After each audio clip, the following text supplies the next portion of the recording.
তাসকিন আহমেদের দুর্দান্ত বোলিংয়ের সামনে পাত্তাই পেল না সাইফ হাসানের অ্যাসপিন স্ট্যালিয়ন্স। টি10-এ অগ্নিঝরা বোলিং করে নিজের সামর্থ্য দেখালেন টাইগার স্পিড স্টার।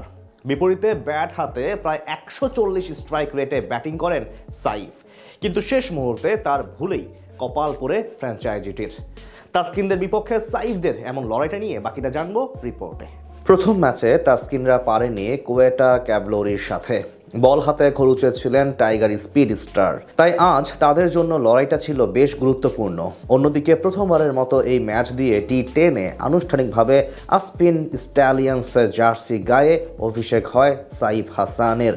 দুই টাইগার ক্রিকেটারের মধ্যকার লড়াইয়ে এদিন টসে জিতে আগে বল করার সিদ্ধান্ত নেয় অ্যাসপিন স্ট্যালিয়ন্স। বিপরীতে তাসকিনের নর্দার্ন ওয়ারিয়র্স প্রথমে ব্যাট করতে নেমে বিনুরা ফার্নান্দোর করা প্রথম ওভারে আনে 8 রান। দ্বিতীয় ওভারে ইংলিশ পেসার টাইমাল মিলসের বিপক্ষে সুবিধা করতে পারেনি ওপেনার হজরতুল্লাহ জাজাই। 3 রান দিয়ে ওই ওভারে আফগান এই ব্যাটারের উইকেট তুলে নেন মিলস। তৃতীয় ওভারে জোহাইর ইকবালের প্রথম 2 বলে 10 রান নিয়ে দারুণ শুরু করেন ক্যারিবীয় বিগ হিটার জেসন চার্লস। সেই ওভারে 21 রান আনে নর্দার্ন ওয়ারিয়র্স।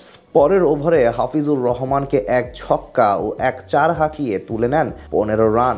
মাঝে ভারতের সাবেক ক্রিকেটার হরভজন সিং এসে দিয়েছিলেন কিপটেমির পরিচয়। মাত্র 8 রান খরচ করে চাপে ফেলে যান ওয়ারিয়র্সকে। সপ্তম ওভারে বল করতে আসেন সাইফ হাসান। প্রথম বলেই ছক্কা হজম করে শুরু করেন তিনি। সেই ওভারে মোট 17 রান দিয়ে যান টাইগার অলরাউন্ডার। অষ্টম ওভারে টাইমাল মিলসের শেষ বলে 4 হাঁকিয়ে মাত্র 29 বলে অর্ধশতক পূরণ করেন জেসন চার্লস।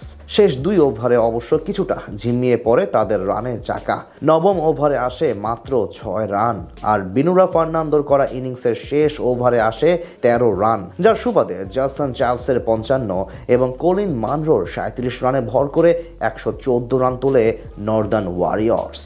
জবাব দিতে নেমে ট্রেন্ট বোল্টের প্রথম ওভারে দারুণ শুরু করে সাইফের অ্যাসপিন স্ট্যালিয়ন্স। সেই ওভারে 2 ওপেনার আন্দ্রে ফ্লেচার এবং রহমানুল্লাহ গুরবাজ মিলে আনেন 21 রান। ইনিংসের দ্বিতীয় ওভারে আক্রমণে আসেন তাসকিন আহমেদ। প্রথম বলে ডট দিলেও দ্বিতীয় বলে হজম করেন বাউন্ডারি। তবে এর পরের ডেলিভারিতেই আন্দ্রে ফ্লেচারকে ডিরেক্ট বোল্ড করে 13 রানে সাজঘরে ফেরান টাইগার স্পিড স্টার। তার ওই ওভারে আসে 9 রান। তৃতীয় ওভারে ট্রেন্ট বোল্ট এসে দিয়ে যান আরো 18 রান। কিউই পেসার আজ 2 ওভারে খরচ করেন 39 রান। চতুর্থ ওভারে ওরিয়ন স্মিথের বলে থিসারা পেরেরার হাতে ক্যাচ দিয়ে বিদায় নেন 29 রান করা গুরবাজ। 5 ওভার শেষে অ্যাসপিন স্ট্যালিয়ন্সের সংগ্রহ ছিল 65 রান।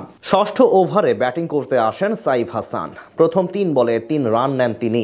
মাঝে এক প্রান্ত আগলে রেখে দারুণ ব্যাট করতে থাকেন আভিস্কা ফার্নান্দো। সপ্তম ওভারে শাহিদ ইকবালের বিপক্ষে আনেন 11 রান। অষ্টম ওভারে তাবরাইজ শামসির বলে মিড এক্সট্রা কভার দিয়ে বিশাল ছক্কা হাঁকান সাইফ হাসান। ওই ওভারে আসে 14 রান। নবম ওভারে আবারও বল করতে আসেন তাসকিন আহমেদ। এবার প্রথম বলে আউট করেন 20 বলে 33 রান করা আভিস্কা ফার্নান্দোকে। ওই ওভারে দেন 12 রান। শেষ ওভারে অ্যাসপিনের লাগতো 8 রান। দশম ওভারে ডাহানির বলে 15 রান করে আউট হন সাইফ। এরপর আর সুবিধা করতে পারেনি অ্যাসপিন স্ট্যালিয়ন্স। ফলে জিতে যায় তাসকিনদের নর্দার্ন ওয়ারিয়র্স।